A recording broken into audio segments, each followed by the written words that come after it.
Hey there. It's been a couple of weeks. Sorry about that. The good news is we have the light at the end of the tunnel, and I will be back home teaching in our classroom at Mounts for all of my April classes. So if you haven't done so already, go ahead online to the Mounts website and go ahead and sign up for the classes you want to take. We are going to work on a painting that I did last week in oil. I'm going to switch over the view now so you can see it. All right, this is the V Sattui, and by the way, it's a lovely soft rain going on here. I don't know if you can hear it. Hopefully it's not too distracting. This is the V Sattui winery in Napa. It's one of my favorite places. I did this in oil. I've been doing oils for the last 2 or 3 weeks since I got back from a workshop I took doing plein air. So some of these have been done outside, some of them if the weather was not good or if I did not have time to go out. I did them from photos. You know, one of the great things about having been a photographer for 30 years is that I've got plenty of painting subjects. But I really liked how this one came out and thought it would be a really interesting experiment to paint it as a watercolor as well. So I have my drawing done. I sent you guys the email, so I hope you've had a chance to sketch it out if you want to paint along with me. However, if you just want to watch, that's cool too. So what do I like about the oils? Well, you work with bigger, stiffer brushes, and it almost forces you to be looser than I am in watercolor. I tend to get a little bit technical in watercolor sometimes. The approach is that you can paint the shadows in first and build your composition and then go back and forth, light over dark and dark over light. That's really appealing to me. I gotta tell you, after 20 years, I guess it's 20 years of being a watercolorist, I really like not being locked into starting with the lights. That said, we're gonna do this as a watercolor. I love the colors in this one. It looks like there's a lot going on in the painting, but it's really a fairly simple composition. We've got the main building here. We've got the sky. We're gonna negatively paint this sky shape around the building and around the plants. And the great thing is that both of those parts are lighter than the things around them. So we can be, except for making sure that we don't overrun the building into the sky, we can put the building color in all the way down. There's a little bit of a glow here. You've got the doors here. We can run this almost all the way down. It won't hurt for the light color of the building to get into the plants. It actually will help. And so we can fairly quickly get established the building and the sky, and that's what we're going to do today in the watercolor. I'm going to start with a yellow ochre color and add a little purple to dull it down, and I really want this to be the center of interest. So we do have to paint around the flag and around the windows, so we'll be careful there. But those are fairly straightforward shapes, so that shouldn't be a big deal. And I have them pretty well drawn out. And I really want to get this nice glow that you see here. So we're going to start with the wash will be put down, and I will add more and more water as I get into this area so that we can get that lighter going out to a little bit darker towards the edges. With that, let's start painting. All right?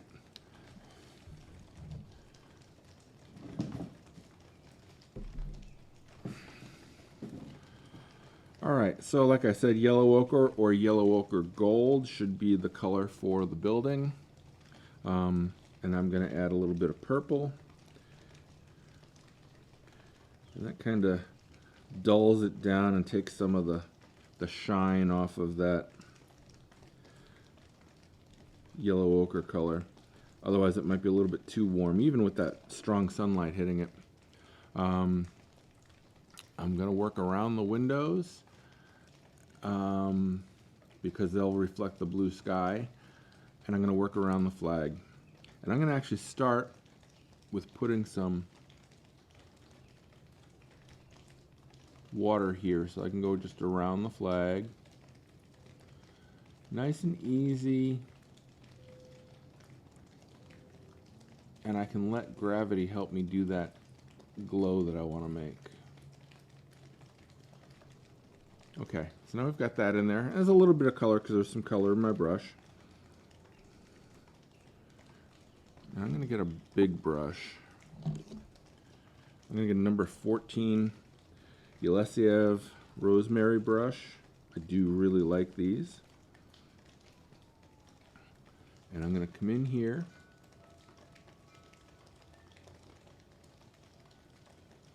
And I'm not worried about going over the borders. I draw those in just so I know where my mat will sit later.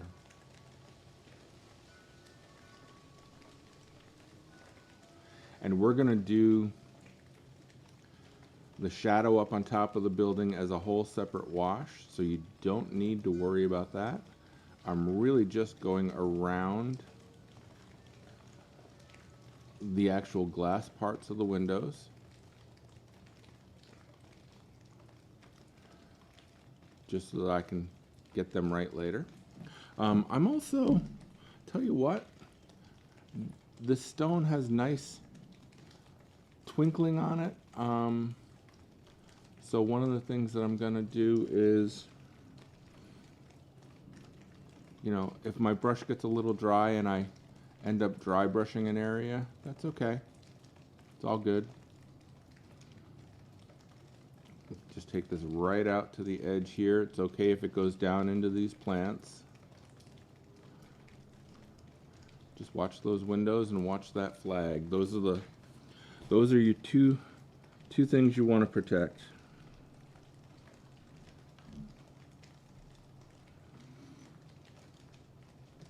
And I'm going to go a little bit faster here because I don't want to get too many spots. Just a couple of unpainted areas will do the trick without it being too obvious. And as you can see, these outer edges, I am doing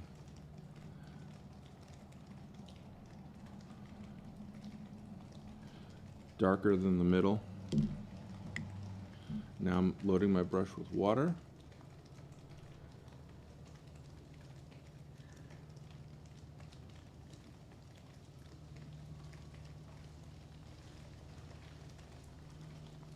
Okay. Like these spots a lot where I didn't get the paint on, and I'm going to leave them. I'm not going to be fussy about that. Go over the flagpole, that's not a big deal. And you can just, at this point, run this down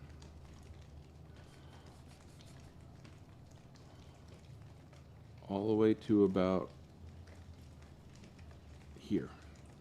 In fact, you can even, if you got a little bit darker, go ahead and start putting the darker back in. It's still wet, so hit this. The bands of the barrels are going to be in, they'll show up really warm. So I'll probably just paint those on with gouache afterwards and not try to. And this, a lot of this will be in shadow. This little area here above the bushes has the same color, so I'm just putting the whole color down here.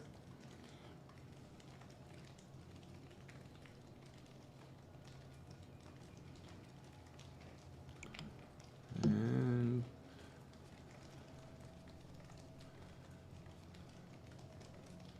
this will be really light, so it's okay if you just bring it down to the bottom of the page. Believe it or not, that's it for this wash. Kind of crazy, right? I am going to turn off the video for a second. I'll come back.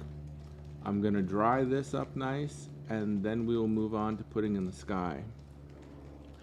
And that's where we'll stop for today. I just want to be able to get all of my main light areas in.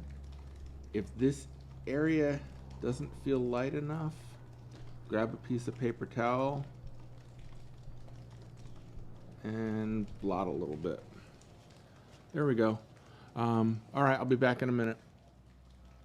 All right, I'm back. And we're gonna put the sky in. A little talk about skies. The color is different depending on where you are.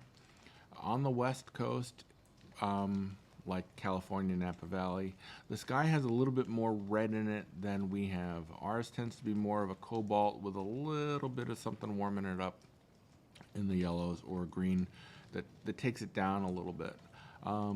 You get real jewel box colors out on the West Coast, so instead of starting with cobalt for the sky, I'm going to start at the top with French ultramarine, which is a little bit darker and a little bit redder than cobalt. Then I'm going to switch to cobalt and continue to thin it down the whole time that I'm painting down the sky. I'm going to switch over the views now. Okay, and so we've got this negative shape here, this negative shape here. I'm going to go around the bulbs. It's okay if I paint over these trees a little bit because they're going to be much darker than the sky. Again, over here, the same thing. So the trick will be to not run over the building. And I have to stretch a little bit because of the way the video is set up,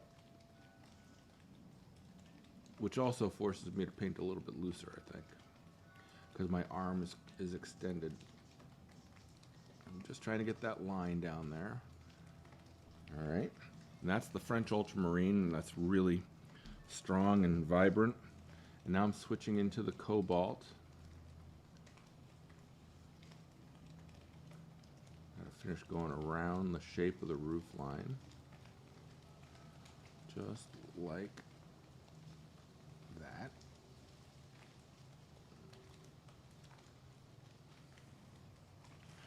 All right, now from here on in, I'm just adding water to my brush, letting it get lighter.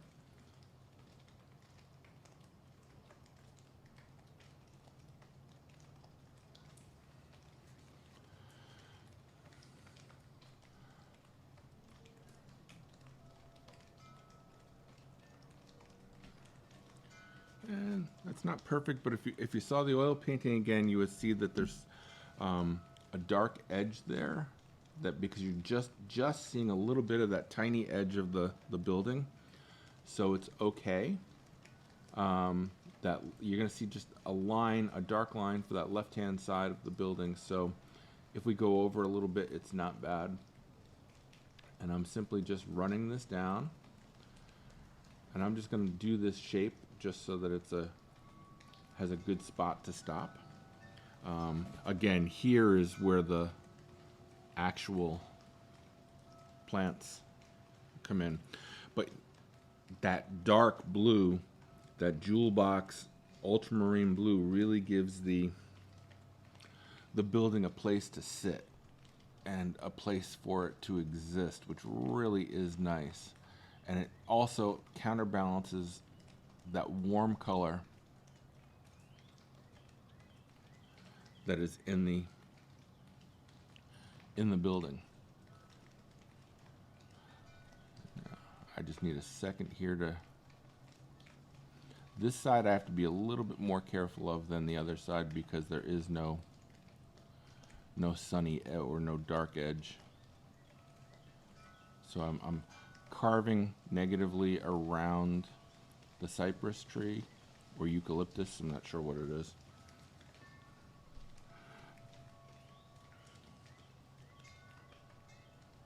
I think it's a form of cypress. And I'm going around those light bulbs too. I'm not worried about the wires. I'll paint the wires in later.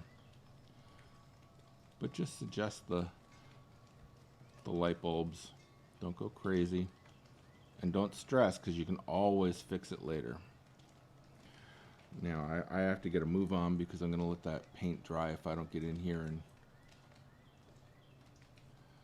luckily, the rain today is helping me out quite a bit. Very damp. I had a hard time getting the paper to dry.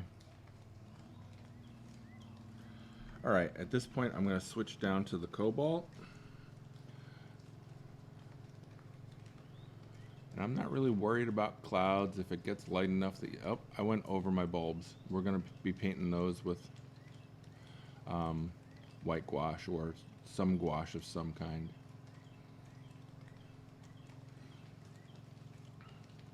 Like I said, that's not a big deal. At this point, I'm using pure water. And I have to go around this roof line. Like that. And again, I'm into the trees here. Over here, I do need to paint this little spot.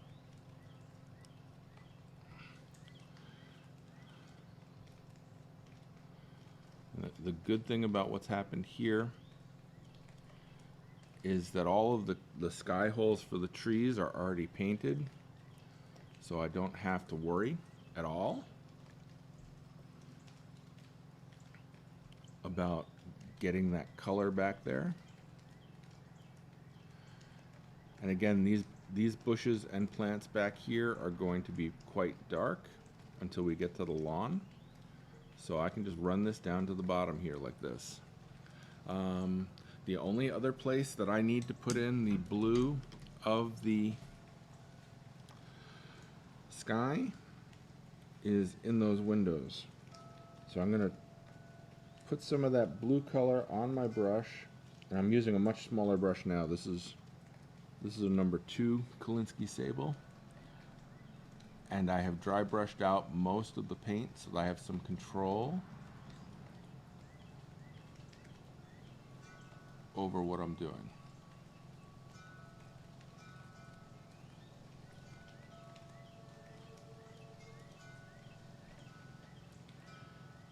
And it doesn't need to be perfect, but you do want to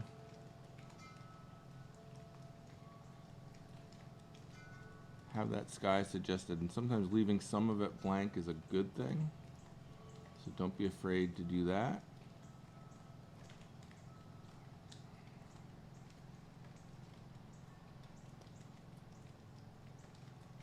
All right, look at that. This painting is in really, really good shape. I'm gonna let this dry, and tomorrow or Thursday I will come back in and start putting in the mid values and the darks. We'll knock this whole thing out in the second video, and it's looking good. I think that this one is one that translates really well between being done in oil and also being done as a watercolor.